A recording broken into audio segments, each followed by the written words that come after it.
the only show focused on Stars improvement strategies and the leaders who implement them. This is the Rising Stars with Rex Wallace Show, brought to you by Hyperlift.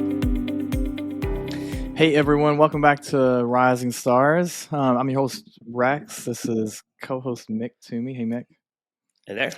And our guest today is Anna Handshuh. Anna, let's go ahead and bring you on. We have a thanks for being back. You've been on a couple of times at least, right? Yeah, friend of the show. And Anna reached out to us recently and said, "Hey, there's this article in JAMA that's proposing some changes to STARS, kind of disputing whether STARS is effective or not." And she said, "Hey, let's discuss this on the show." And Mick and I were like, "Yes, please. We've all read it and tried to digest it and want to kind of talk through it today. And we'll post a link to the article or the PDF or both in the comments when we post this show in a few days." But Anna, thanks for being back, and maybe just for the 2 or 3 people who don't know you, to maybe take 20 seconds again and reintroduce yourself. So first off, one of the funnest things I do is come on the show and talk to you guys and have fun talking about the what ifs. So thanks for having me. I appreciate it. So for those of you who don't know me, hello, I'm Anna Handshuh. I'm a compliance officer and a star ratings expert in the space. I've sat in many of your seats in the health plan side and value-based provider space. And now I do consulting just like Mick and Rex, and help plans achieve their best selves when it comes to star ratings. I do want to talk a little bit about this article, though, because what first attracted my attention was the fact that it was written by Dave Meyers, and I went, and notice that. And so just to clarify for everyone, you'll notice that too. This is not our illustrious friend, Dave Meyers, that we all know and love. It's some other Dave Meyers who I'm sure has his own, credentials and reputation, but it's not the Dave Meyers that we know and love here in our circle of stars friends. He's very good clarification. Assistant professor at Brown University School of Public Health. He's also a senior advisor to CMS and a former research project manager from Harvard School of Public Health. So researcher, or advisor to CMS, mainly around, I think, payment models, right? So, yeah. All right. Well, you want to start by kind of showing people the gist of the article? Yeah. So the name of the article is Flaws in the Medicare Advantage Star Ratings, and some of the section headings are the fault in our star ratings, which I think is a play on. I like that John Green book, right? I think that's his name. So, and I'll just read a couple of things and then get us into our first questions, right? So he says basically, and it's not just him, it's I think 3 people who wrote it, but David Meyers is the lead author. So says, while there is some limited evidence of the success of the star ratings, the overall effectiveness of the program is unclear. That's kind of the gist, right? Is it effective, and how should we make it better? He says, we identify several key issues in the current star rating system that limit its usefulness and highlight how the program can be improved. And this is where I'll read this one more thing and then we can pause here, because he says the success of the program depends on whether the ratings shape beneficiaries' choices and if the bonuses generate quality improvements that are meaningful to beneficiaries. However, many beneficiaries did not know about the star ratings or factor them into their decisions. I would say I disagree, right? I would say the plans with higher star ratings are the plans most members choose. They may not be directly choosing those plans because of the star ratings, but they are most definitely, in my mind, indirectly choosing them purely because of the star ratings, because the star ratings make the premium lower, make the benefits more competitive. These plans, these are the highest performing plans, are the plans members are choosing because of the impact of star ratings. They might not think that when they're making the choice, but they are inevitably making the choice because of stars, I would say. So I do think they change and shape beneficiary choices, and I do think it's because of these meaningful quality bonus payments.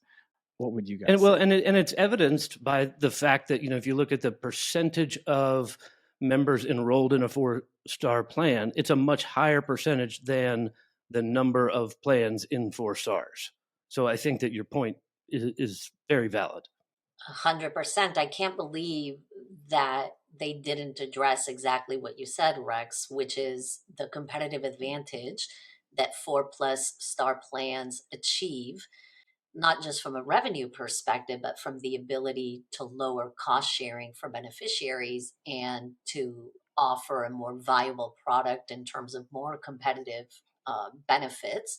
And then for the 5-star plans, the year-round enrollment capability that they have. And then also the more positive placement on the Medicare Plan Finder site of the higher rated plans. So they're shown first. Right. He goes on to say, furthermore, the current ratings may not help beneficiaries with substantial health needs and social risk factors to make informed decisions. For example, beneficiaries living with dementia are underrepresented in patient experience measures and report worse care experiences with MA plans. I would say definitely an opportunity to include dementia in the STARS program. The little research I did showed, I think 10 to 12% of Medicare Advantage beneficiaries have dementia. It's meaningful. I would also say STARS can't measure everything. So we have to kind of draw the line somewhere, right? STARS already measures diabetes, hypertension, mental health, physical health, influenza, incontinence, falls prevention, cholesterol, cardiovascular disease, at least those, right? If not more. So it covers a broad spectrum of conditions and not everything.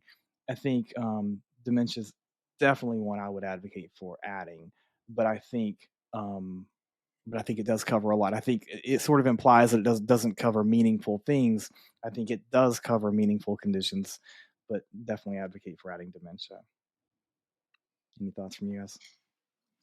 I would agree. I don't see a dementia measure in our immediate future, but I do think from a mental health, behavioral health perspective, there's lots of places where we're looking at that, particularly, for example, in the health outcome survey.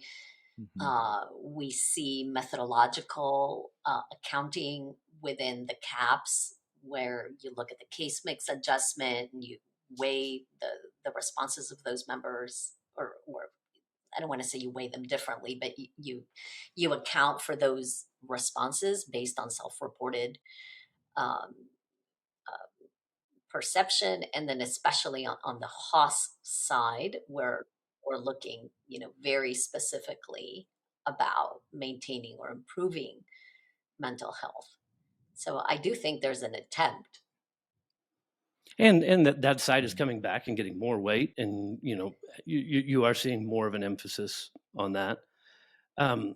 Rex, should we pause for a second and because part of this he talks about, is it achieving the goals that it was originally laid out for? Like, Anna, do you want to talk about kind of how all this actually started, from the beginning, or why it started? Yeah, so when we go back, so star ratings have been around for a really long time, and the primary purpose was for consumer guidance and consumer transparency. So members could differentiate one plan from another from looking at very complex quality data and presenting it in a very simple, easy to understand way where consumers could really differentiate one plan from another.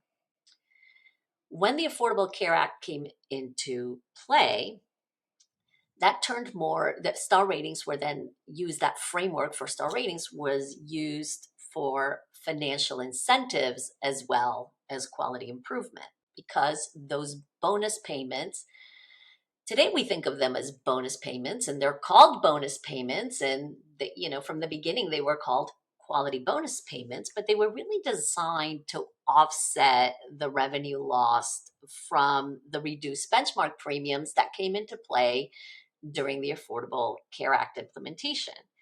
And so what was told to plans was, we're going to claw back this premium amount, but we will reward high quality performance, in essence, motivating plans to invest in care enhancements and improve their performance and move the plans into more of a value-based payment methodology. So when you think about that, and then you say, oh, is this really a bonus, or is it really replacing part of the benchmark that was lost during the initial implementation of the Affordable Care Act? Yeah, and I think that's a really important point to make, as everyone's thinking about this. This isn't actually over and above, what was being done. It is simply completing the 100% kind of package that was originally put in place. Agreed. So what are the implications of that, right? What are there's got to be some implications. So, for me, is really understanding this relative performance versus absolute performance, right? And it becomes really important when plans are ranked against each other, like we're doing now. Even if all are performing very well, which in some measures we see all of them are performing very well, only the top performers are going to secure higher bonuses, because if the goal is to reward high quality, a model that universally rewards good performance could be more equitable, right? If that's really what you're trying to do. And what happens is, with the current structure, slight differences, which is what we're seeing now, have these outsized financial implications, right? Should we have a system where one phone call can make a difference? Oh, one phone call, you're a 4-star plan, right. And if you didn't have this one phone call, now you're 3.5, and you have hundreds of millions of dollars in play, right? So it could have like these very small differences can have these really outsized financial implications. That makes it really difficult for plans. I think that kind of erodes the confidence in the system. It erodes the trust that the system is fair and accurately predicting whether you really are a good quality health plan or not. Well, as we've seen from, upwards of 15 health plans in the last 12 to 14 months, right? That breeds lawsuits too, right? What you just said, when so much hangs on the results of not even a member call, but a test call conducted by a CMS contractor to a prospective member line, not even an existing member line, right? With pre-planned questions that the plan already knows, like hundreds of millions of dollars are at stake because of that one phone call. And if it doesn't go the way the plan thinks it went, or if they're unfavorable, then it breeds lawsuits, right? So yeah, I think there are definitely some changes we can make there. Go ahead, Nick. What were you going to say?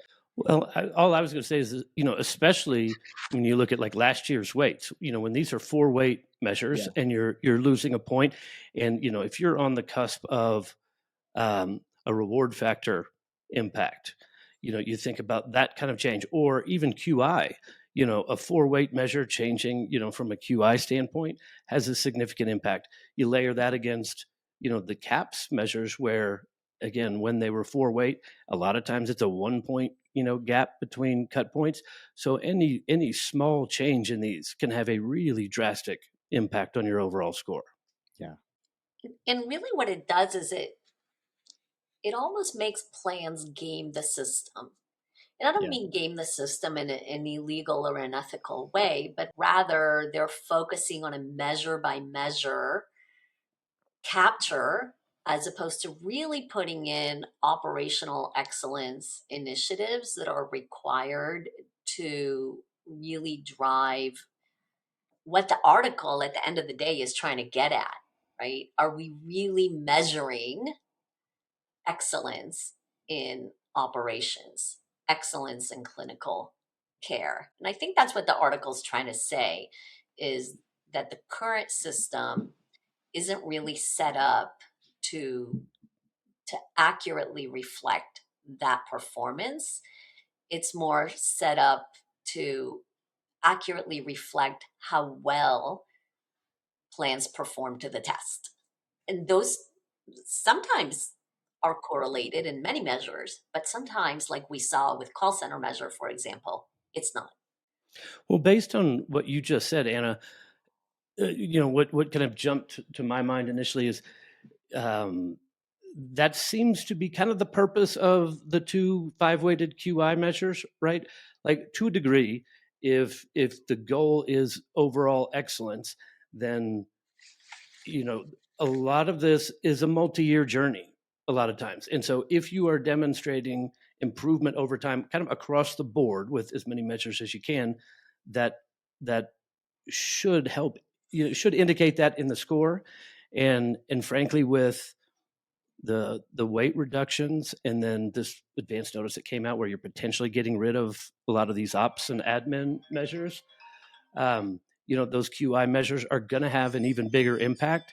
And I wonder if that does serve to kind of go after what you're saying about, putting more of an emphasis on kind of the holistic performance across the board and just getting better, for members.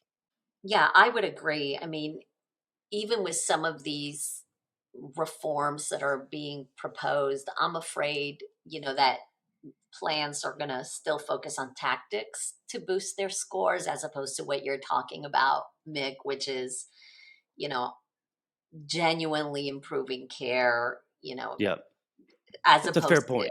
optimizing the reported metrics, right?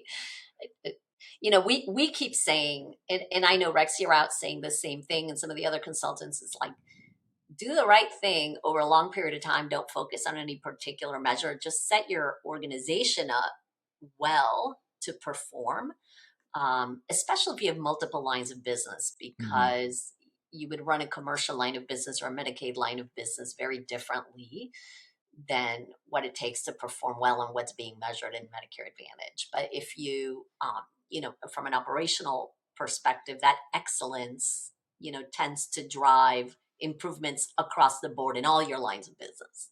Right. Well, I was going to, so, there are three specific challenges that they call out in the article around rewarding and incentivizing high performance that's meaningful to beneficiaries. Some of this we've kind of touched on, but so there are kind of what's left, right? 3 challenges, and then I think 4 recommendations. I think, is that right? Yeah, 4 recommendations. Okay, first challenge. It's not clear if the star ratings are actually capturing a higher quality, as several measures in the star rating are reported by the plans themselves, and plans often overstate their performance. I was like, what is he referring to? Like, why? Like, Yeah, this one jumped out at me. Yeah, like, isn't like what's the example here? It's not like people are saying, all right, so what did you guys get on breast cancer screening? We got a 73. Okay, great. right. So did you guys have additional insight on what they're referring to there? I do not. So I looked to see what on earth are they talking about? And so they were referencing in 2015 when there was a plans that failed to report the index, and this had to do with the readmission measure. And so there were plans that failed to report their index admission. And when you fail to report the index admission, you don't have the corresponding readmission. And so there were plans that were rated higher in the readmission measure. This affected the 2017 star rating. So that's what they went back to. I think we saw some adjustments to that measure in that year, if I recall correctly. We did see some adjustments then because it was recognized. But I think now with I think Dan Weaver doesn't let us forget about that, right? Because the Highmark is who notified CMS of that, right? So from what I recall. Oh, good for Dan. Go Dan. Yeah.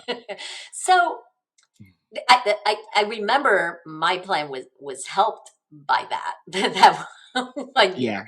Yeah. So in any case, the point is that, we have really robust oversight processes now over the data. And since then, CMS has really tightened up and said, if we find issues with your data, you're getting an automatic 1 on that measure. So I expect that there's a lot less of that, even though, these researchers that put out this JAMA article cited that behavior took place in 2015. So that's, 10 years ago now, if we're really thinking about how that played out, right? And I just don't see that anymore.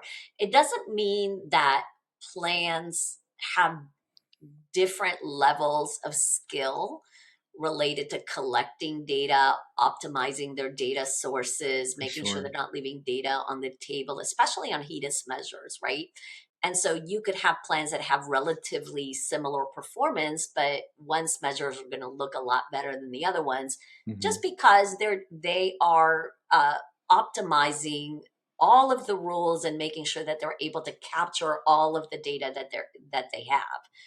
Those are the plans that are winning in star ratings generally, right? Because they do that across the board and they know how to leverage their data. They know how to capture their actually they're using a lot of your services, I find, right? Or similar. So I'm not saying that doesn't happen. And I think, that could be what this is alluding to, is that even though there's relatively similar performance, there's different levels of savviness. Is that a word? Of savviness in capturing the data and reporting the data in such a way where you're going to optimize your score. But I think it was just like, I'm glad you brought that up, did the extra research, because I get that point, but it seems like a bridge too far to take that situation and then turn that into this conclusion that overall plans can report, essentially whatever they want without checking. It seems a lot of little plans. abrupt. I don't see any cheating. How about that? I haven't run across cheating in that way. No. That, as is being described here. Have you guys? No. Well, and I don't even know how you can at this point. So much of this stuff is checked by additional bodies and on all kinds of research. Like, I honestly don't see how it's possible to do some of that, to where you're providing a number and just saying, trust me, we're going to run with this. Yeah, a number that's either not provided by a CMS contractor, right? Whether it's the CAP survey, the HOS survey, even the NCQA auditors, right? All the HEDIS data. I don't understand how some of that can even happen. Agree. As a matter of fact, it's actually more likely that there's an error on the government side, right? Where the contractor has made an error or something hasn't been accounted for, than it is for the plan to misreport it. Right. As and we see that all the time, right? Where the data doesn't agree with the plan's data, and plans that are very, very good at knowing themselves and knowing their data and understanding how to measure, actually have caught those errors, had them corrected, and been able to boost their scores.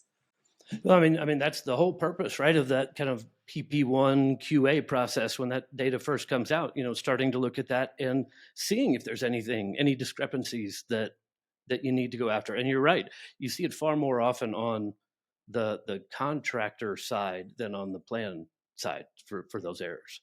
Yeah. All right, Rex, what's the next fault in our stars? Second challenge. Okay.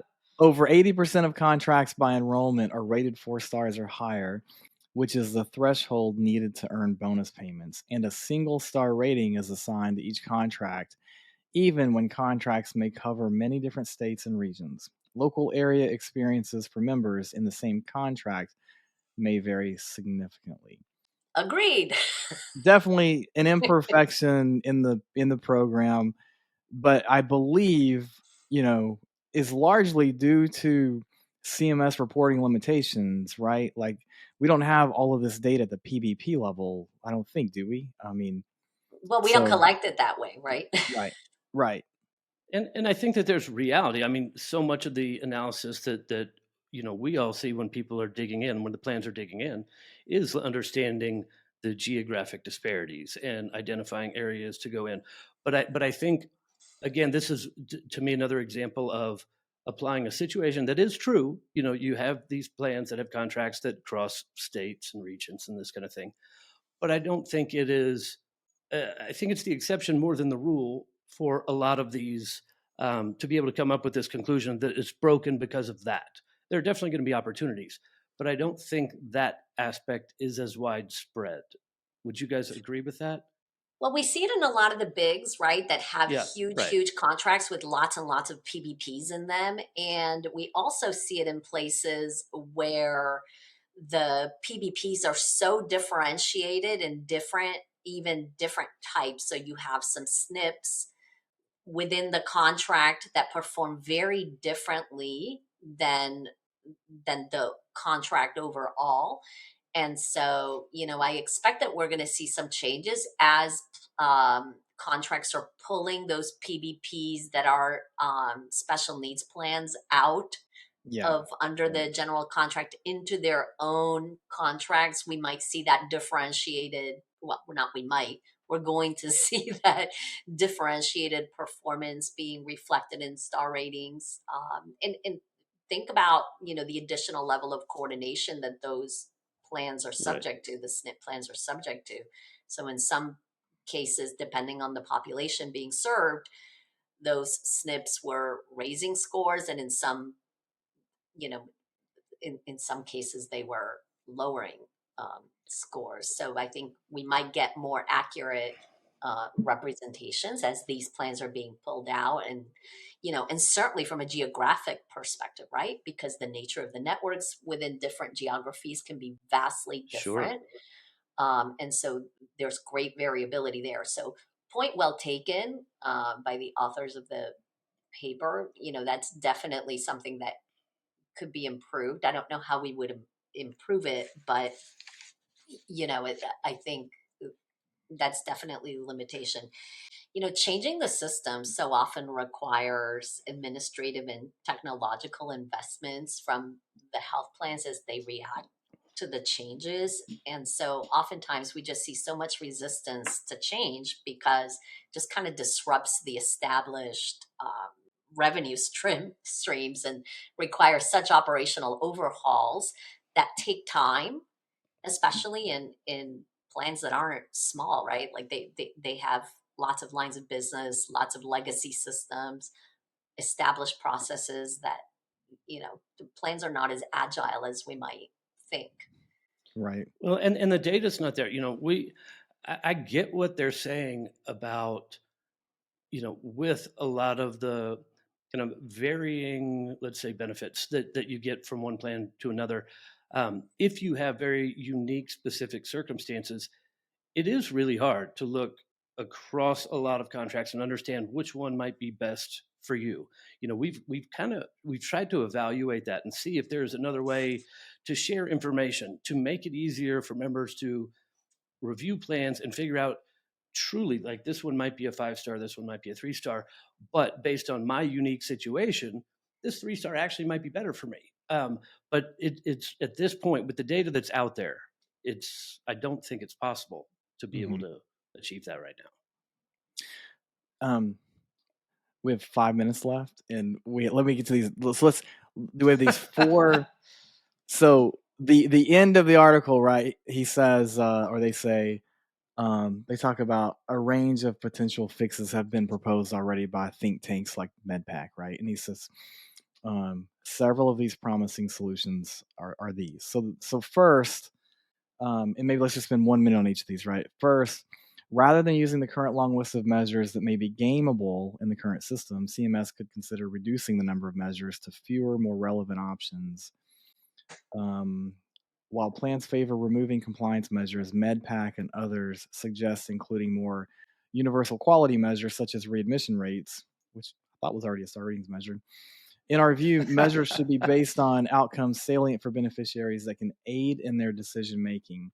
This could include rates of prior authorization and claim denials, network adequacy and access to care, and reported negative experiences with plans.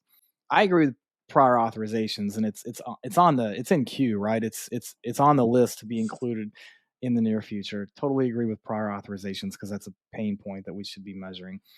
I've never found network adequacy reports to show anything, because I feel like adequacy is it doesn't take a lot to meet the adequacy standards, I don't feel like. So I think we already report on access to care through the CAP survey. Negative experiences with the plan are already reported through complaints against the health plan and the drug plan.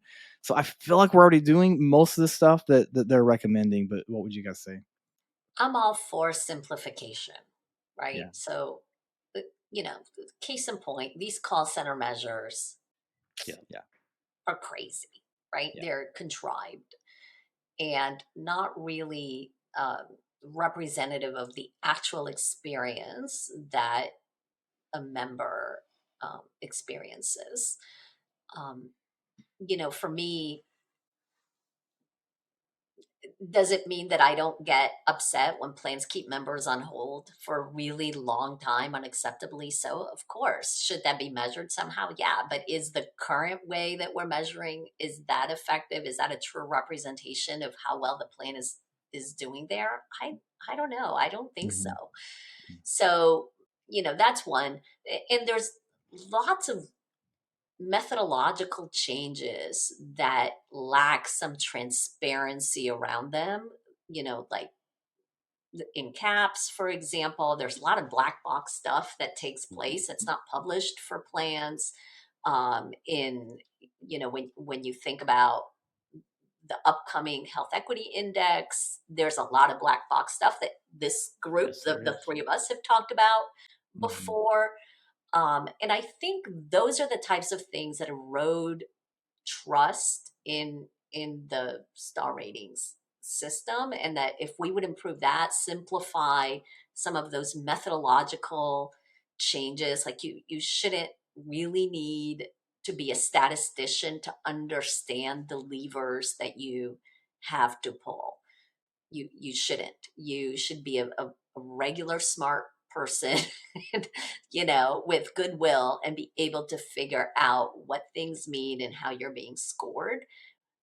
Because all of those little idiosyncrasies that they've built into the methodology provide opportunities for gaming. And I think, or focusing on the reporting as opposed to focusing on the performance. So that's my take on that. We can go to the next question. I'm trying to save time and get Anna's perspectives on these. Yeah, I took longer than an hour or a minute. Yeah, I'm thinking we have session 2 and walk through the rest of this in more detail, because there are 3 more I'd like that are all meaningful that we could spend 30 minutes at least talking about those 3, right? And then a few things on the end that I really want to get to as well, in sort of his conclusion. So yeah, let's do that. Is that okay? Works for me. All right. Did we get interesting stuff? Yes. Yes. We will so we will wrap this one now, and we'll record a second session very, very shortly, finishing this up, and hopefully be able to post that kind of right behind this session. Okay. Perfect. All right. Well, Anna, thanks for joining us, and we will see you again Always in a pleasure. Hopefully a couple of days, and we'll wrap this up. But really interesting article. I like the discussion a lot, and looking forward to finishing it. All right, thanks, guys. Yeah. My pleasure. It's been fun. Talk as to everyone always. later. As a Medicare Stars professional, you're on a mission to boost your plan's ratings. But complex data and endless metrics make it more than challenging. Enter Stars Monitor by Hyperlift, your guide to improved performance. Our dashboards pinpoint your most impactful opportunities. By focusing on what truly matters, you'll avoid the pitfall of missed targets and achieve the goal of steady improvement. Take the first step towards your Stars success story. Email results@hyperlift.com for a free demo. Stars Monitor by Hyperlift, providing speed to clarity.